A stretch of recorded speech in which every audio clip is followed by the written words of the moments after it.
Identify the goal of the question. The objective is to determine which change will shift the equilibrium to the left to increase the amount of BaO₂, the reactant, in the vessel. According to Le Chatelier's principle, a system at equilibrium will shift to counteract any applied stress. Examine the state of matter of the substances. BaO₂ and BaO are pure solids. O2 is a gas.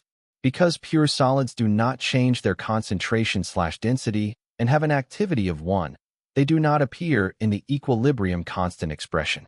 The equilibrium constant expression for this reaction is simply Kp equals PO2.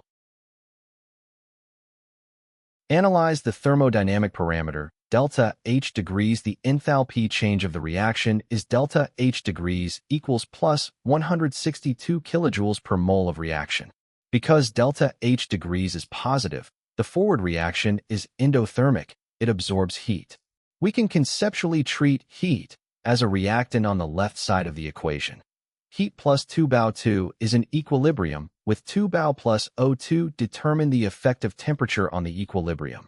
According to Le Chatelier's principle, lowering the temperature is equivalent to removing heat from the system. To counteract this stress and regenerate the lost heat, the system shifts in the exothermic direction to the left toward the reactants. Conclude which option is correct. The shift to the left consumes the products and produces more of the solid reactant BaO₂. Thus, lowering the temperature increases the amount of BaO₂ present, making option D the correct choice.